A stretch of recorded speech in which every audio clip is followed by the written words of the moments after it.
কুমারঘাটে rail শিক্ষক হেনস্থার ঘটনায় সরব মহিলা কংগ্রেস। ত্রিপুরা প্রদেশ মহিলা কংগ্রেসের উদ্যোগে আয়োজন করা হয় এক সাংবাদিক সম্মেলনের। শুনুন তারা সংবাদ মাধ্যমের সামনে কি জানান। উপস্থিত সাংবাদিক বন্ধুগণকে জানাই ত্রিপুরা প্রদেশ মহিলা কংগ্রেসের পক্ষ থেকে আন্তরিক শুভেচ্ছা এবং অভিনন্দন।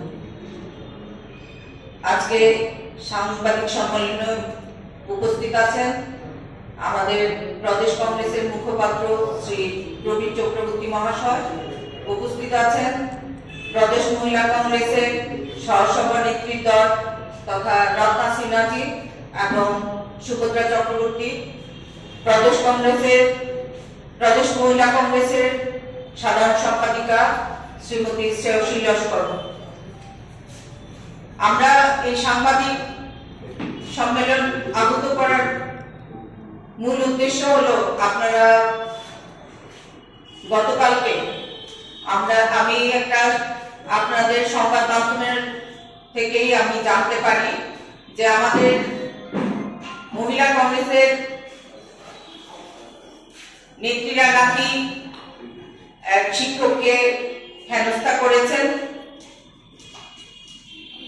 আমরা ত্রিপুরা প্রদেশ মহিলা কংগ্রেসের পক্ষ থেকে আমি এটার তীব্র প্রতিবাদ জানাচ্ছি। এটার সঙ্গে অভিযুক্ত করেছেন আমাকে এবং সদর মহিলা কংগ্রেস প্রেসিডেন্টকে। তো আপনারা সাংবাদিকরা জানেন যে ঘটনাটা ঘটেছিল 26শে জানুয়ারি, সেদিন ছিল প্রজাতন্ত্র দিবস এবং অনেক সাংবাদিক ভাই বন্ধুরা আমাদের কংগ্রেস ভবনে উপস্থিত থেকে দেখেছেন। আমি আমাদের প্রদেশ কংগ্রেস সভাপতি শ্রী আশিস কুমার সাহাজির সাথে ফ্ল্যাগ হোস্টিং এবং গান্ধীঘাটে যাওয়ার পর আমি বাই রোডে এবং গাড়িতে করে আমি আমাদের কুমারঘাটে একটা আমাদের কর্মসূচি ছিল, সেখানে গেছি। সেই ট্রেনে আমি উপস্থিত ছিলাম না, সেটার আমি তীব্র ভাষার প্রতিবাদ জানাচ্ছি। আর যে অনাহূত যে ঘটনা ঘটেছে সেটা আমাদের সন্দেহমূলক ভাবেই ঘটেছে এবং আমাদের যে নেতৃত্বের কথা বলা হচ্ছে সেটা কাউকে আঘাত করার জন্য না, তাদের সন্দেহ প্রবণতা থেকেই ঘটনাটা ঘটেছে। কিন্তু আমি তীব্র ভাষার প্রতিবাদ জানাচ্ছি। উনি শিক্ষক হয়ে যদি মিথ্যার আশ্রয় নেন তাতে সত্যি আমি খুব দুঃখিত।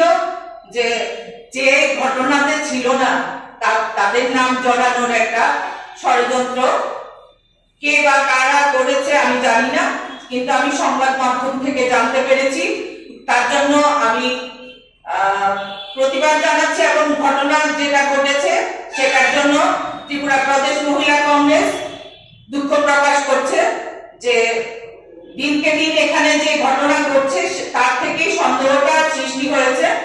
আর বিশদভাবে বলার জন্য আমাদের প্রদেশ কংগ্রেসের মুখপাত্র শ্রী প্রবীর চক্রবর্তী মহাশয়কে আমি দিচ্ছি।